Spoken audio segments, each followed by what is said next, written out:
Hi friends, నేను మీ గీతాని. Welcome back to my channel. Please subscribe my channel and please the bell symbol for more videos. ఇవాళ recipe వచ్చేసి cauliflower fry అండి. ఇలా మసాలా చేసి కాలీఫ్లవర్ ఫ్రై చేస్తే చాలా బాగుంటుందండి. ఇది ప్లెయిన్ రైస్లోను, పప్పుచారులోను, రసంలోను చాలా టేస్ట్గా ఉంటుంది. చాలా ఈజీ అండి. ఇలా నేను చేసిన విధంగా మీరు కూడా ట్రై చేయండి, చాలా బాగుంటుంది. ఇప్పుడు దీని ప్రాసెస్ చూద్దాము. ఇలా ఒక మీడియం సైజు కాలీఫ్లవర్ని తీసుకున్నానండి. ఇలా మీకు చూపించిన విధంగా కట్ చేశాను. నేను మీడియం సైజులో కట్ చేసుకొని ఉంచుకోవాలి. ఇప్పుడు వీటిని కుక్ చేసుకోవడం కోసం ఒక కళాయిలో వాటర్ని వేసుకోవాలి. కళాయి నిండా వాటర్ని వేసుకుని 1 స్పూన్ సాల్ట్, 1/2 స్పూను పసుపు వేసుకుని వాటర్ అనేది బాగా మరగాలండి. ఇలా మరిగిన తర్వాత ఆ కాలీఫ్లవర్ ముక్కల్ని ఇందులో యాడ్ చేసుకోవాలి. మీడియం ఫ్లేమ్లో పెట్టుకుని వీటిని ఒక 5 నిమిషాలు కుక్ చేసుకోవాలి. ఏమైనా ఇందులో ఉన్న డస్ట్ ఏమన్నా ఉంటే ఈ వాటర్లోకి వచ్చేస్తుందండి. ఇలా కుక్ చేసుకోవడం వల్ల కాలీఫ్లవర్ అనేది కొంచెం సాఫ్ట్ కూడా అవుతుంది. చూడండి, ఇలా ఒక ఉడికొచ్చిన తర్వాత నీళ్ళు అనేవి వాడేసేయాలి. ఇలా చిల్లులు ఉన్న గిన్నెలోకి ఇలా నీళ్ళు అనేవి మొత్తం ఇంకిపోవాలి. ఇప్పుడు ఒక కళాయిని పెట్టుకుని 2 టేబుల్ స్పూన్ ఆయిల్ని యాడ్ చేసుకోవాలి. ఆయిల్ కొంచెం హీట్ అయిన తర్వాత పప్పు దినుసులను యాడ్ చేయాలండి. 1 స్పూను పచ్చిశనగపప్పు, 1 స్పూను మినప్పప్పు, 1 స్పూన్ జీలకర్ర, 1 స్పూను ఆవాలు వేసుకుని కొంచెం వేగనివ్వాలి. ఇది ఇలా వేగిన తర్వాత కొద్దిగా కరివేపాకుని యాడ్ చేసుకోవాలి. ఇది ఇలా చిటపటలాడిన తర్వాత 2 చిల్లీస్ని ఇలా ముక్కలుగా కట్ చేసుకుని యాడ్ చేసుకోవాలి.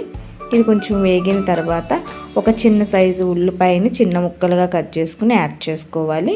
ఇది కొంచెం సాఫ్ట్ అయ్యే వరకు ఫ్రై చేసుకోవాలండి ఆనియన్ అనేది. చూడండి, ఇలా కొంచెం సాఫ్ట్ అయిన తర్వాత మనం ముందుగా శుభ్రం చేసుకున్న కాలీఫ్లవర్ ముక్కల్ని ఇందులో యాడ్ చేసుకోవాలి. వాటర్ ఏమీ రాకుండా ఓన్లీ ముక్కలు మాత్రమే ఇలా యాడ్ చేసుకోవాలి. కొద్దిగా ఇందులో పసుపు, రుచికి సరిపడా సాల్ట్ని యాడ్ చేసుకుని బాగా కలిసేలా ఈ ఆయిల్లో బాగా కలుపుకోవాలి. ఇవి ఆయిల్లో మీడియం ఫ్లేమ్ మీద 5 మినిట్స్ వేగనివ్వాలి. ఇప్పుడు క్లోజ్ చేసేసి వేగనిద్దాము. ఇప్పుడు ఇందులోకి స్పెషల్ మసాలా కోసం ఒక కళాయిని పెట్టుకుని హీట్ అయిన తర్వాత 3 స్పూన్స్ పల్లీలను యాడ్ చేసుకోవాలి. ఈ పల్లీలు డ్రై రోస్ట్ చేసుకోవాలండి, మాడకుండా డ్రై రోస్ట్ చేసుకోవాలి. ఇలా కలుపుతూ ఫ్రై చేసుకోవాలి. చూడండి, ఇలా రోస్ట్ అయిన తర్వాత ఒక మిక్సీ జార్లోకి ట్రాన్స్ఫర్ చేసుకోవాలి. ఇప్పుడు అదే కళాయిలోకి 2 టేబుల్ స్పూన్స్ ధనియాలు, 1 స్పూన్ జీలకర్ర యాడ్ చేసుకుని మంచి వాసన వచ్చే వరకు డ్రై రోస్ట్ చేసుకోవాలండి. ఇవి ఇలా డ్రై రోస్ట్ చేసుకున్నవి కూడా మిక్సీ జార్లోకి యాడ్ చేసుకోవాలి. ఇందులోకి 4-5 వెల్లుల్లిపాయ రేఖలు ఇప్పుడు నేను చూపించిన విధంగా మీ స్పైసీని బట్టి కారాన్ని యాడ్ చేసుకోండి. నేను ఇక్కడ 1.5 స్పూన్ కారాన్ని యాడ్ చేసుకున్నాను. మిక్సీ చేసుకోవాలి పౌడర్లా, వాటర్ ఏమీ యాడ్ చేయకుండా ఇలా పలుకులుగా మిక్సీ చేసుకోవాలి.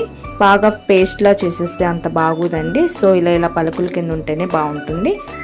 ఇప్పుడు ఇది ఫ్రై అయిందో లేదో చూద్దామండి. చూడండి, ఆయిల్లో చక్కగా ఈ ముక్కలు అనేవి ఫ్రై అయిపోయాయి. ఇప్పుడు మిక్సీ పట్టుకున్న మిశ్రమాన్ని ఇందులో యాడ్ చేసుకోవాలి.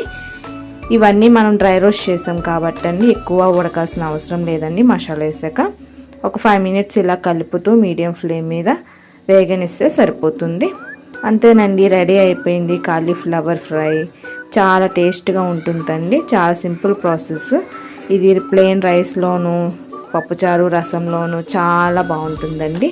ఒకసారి ఇలా మీరు కూడా ట్రై చేసి టేస్ట్ చేయండి, చాలా బాగుంటుంది. ఈ వీడియో కనుక మీకు నచ్చితే please subscribe my channel, please support చేయండి. Thanks for watching.